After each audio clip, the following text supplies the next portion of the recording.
तुम स्टॉक लेते हो नीचे गिर जाता है एंड जैसे बेचते हो ऊपर चल जाता है। सो लेट्स सी ऐसा होता क्यों है। तो बेसिकली तुम्हारे जो फंडामेंटल्स है वो बिगड़े हुए हैं। ठीक है, तुम गलत टाइम पे एंटर करते हो, गलत टाइम पे एग्जिट करते हो। बट इसको जानने का एक बहुत ही सही तरीका है एंड अभी हम वो डिस्कस करते हैं कि वो कैसे पता चल सकता है। तो इसके लिए पहले हमें एक चीज समझनी पड़ेगी कि प्राइस मूव कैसे करता है। प्राइस मूव करने के लिए उसके अंदर तीन चीजें होती हैं। एक तो वॉल्यूम होता है, पहले वॉल्यूम जनरेट किया जाएगा। ठीक है, देन उसके बाद प्राइस का मोमेंटम क्रिएट किया जाएगा, प्राइस गिरेगा या बढ़ेगा। ठीक है, तो और उस मोमेंटम का एक स्ट्रेंथ होता है। तो ये इस तीनों को अगर आप मिला दोगे तो एक ऐसा सिस्टम बनेगा जिसके मदद से ये पता चलेगा कि what is the right time to enter and what is the right time to exit.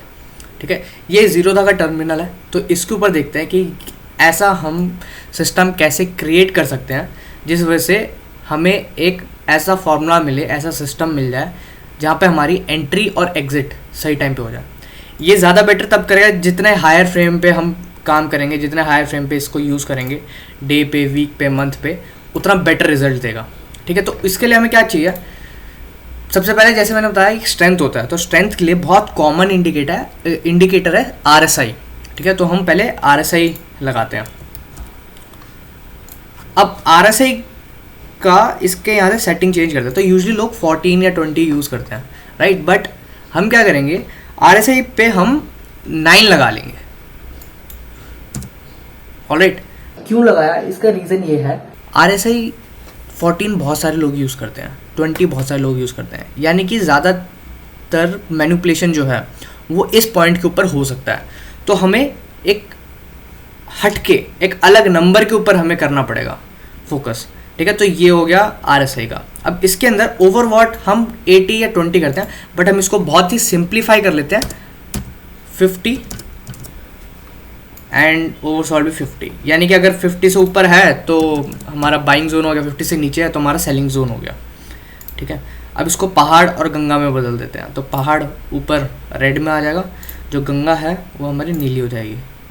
ठीक है, तो यानी कि नीचे की तरफ जो आया वो हमारी गंगा रहेगी। ठीक है, अभी देखो ये जैसे ये डिप है, ये गंगा हो गया, ये पहाड़ हो गया। ठीक है, इस रेफरेंस को आगे के लिए याद रखना। तो इससे हमारा पूरा काम तो बना नहीं, इससे तो हमें सिर्फ स्ट्रेंथ पता चला है। अब हमें वॉल्यूम को भी ट्रैक करना है। अब वॉल्यूम के लिए कोई स्पेशल इंडिकेटर तो है नहीं, बट जो वेटेड मूविंग एवरेज है उससे हमें मूविंग एवरेज में प्राइस का वो वॉल्यूम को कैलकुलेट करके चलता है। ठीक है, तो इसलिए हम मूविंग एवरेज लेंगे, वेटेड मूविंग एवरेज। ठीक है, अब इसकी हम सेटिंग्स चेंज करेंगे। ऑलराइट, अब ये हमने क्यों लिया है? इसका रीज़न ये है, जो वेटेड मूविंग एवरेज है ये वॉल्यूम बताता है। ठीक है, अब वेटेड मूविंग एवरेज को हम 21 ले लेंगे। ठीक है, तो हमें नंबर्स के साथ ही खेलना है और इससे निकालना है कि हमारे लिए कौन सा नंबर बेस्ट वर्कआउट करता है। ये बहुत ही ज़्यादा 21 आपको बहुत सही मिल जाएगा। एंड अब इसको जैसे मैंने बताया, ये हमें लगाना है, प्राइस पे नहीं लगाना है, ये अभी प्राइस पे लगा हुआ है। ठीक है, एंड ये सिंपल मूविंग एवरेज है। अभी हमें इसे चेंज करना है वेटेड मूविंग एवरेज पे। और ये प्राइस से हम कैसे चेंज कर सकते हैं? फील्ड पे जाके। तो फील्ड पे जाके हम RSI 9 कर देंगे। ऑलराइट, एंड अब ये जो हमारा हो गया, ये वेटेड मूविंग एवरेज हमने ये RSI के ऊपर लगा दिया। देखो यहाँ पे क्लोज जब था ये प्राइस के ऊपर लगा हुआ था। ठीक है, ये प्राइस के ऊपर जा रहा है। अब इसको जब RSI पे कर दिया तो ये इंडिकेटर नीचे आ गया। तो इसके अंदर हमने स्ट्रेंथ और वॉल्यूम को जोड़ दिया। ऑलराइट, स्ट्रेंथ एंड वॉल्यूम हमारा अब इसके अंदर जुड़ चुका है। तो यहाँ हम कर देंगे डन। अब हमें एक और चीज़ चाहिए, क्या? वो है प्राइस। कि प्राइस का कैसे पता चलेगा। ठीक है, तो इसके लिए हम एक और मूविंग एवरेज लगाएंगे, एक और मूविंग एवरेज लगाएंगे और इसका हम लेंगे 9।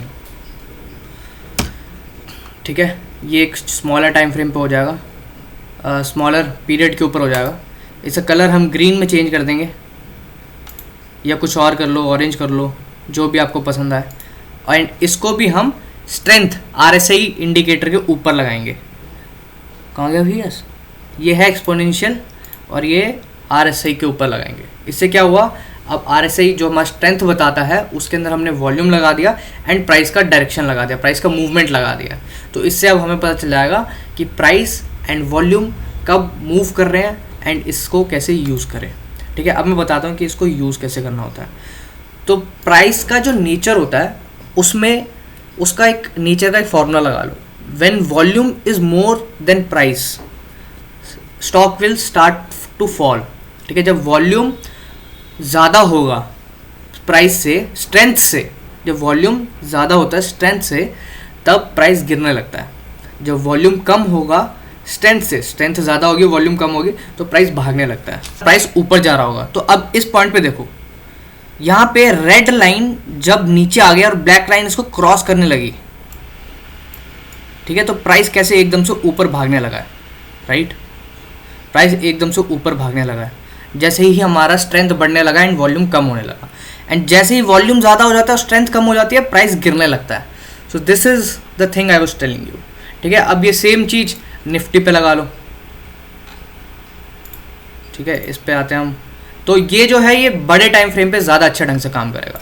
अब देखो यहाँ से प्राइस गिरे जा रहा है, तो यहाँ से वॉल्यूम जो है, जो स्ट्रेंथ है वो कम है एंड वॉल्यूम रिलेटिवली ज़्यादा है, इसलिए प्राइस गिर रहा है। ठीक है, तो अब चाहे ऑपरेटर आ रहा है, कोई न्यूज़ आ रही है, कुछ भी है, ये जो नेचर है प्राइस का, ये इसको डिसीव नहीं कर सकता। अगर स्ट्रेंथ ज़्यादा है, वॉल्यूम कम है, प्राइस ऊपर जाएगा।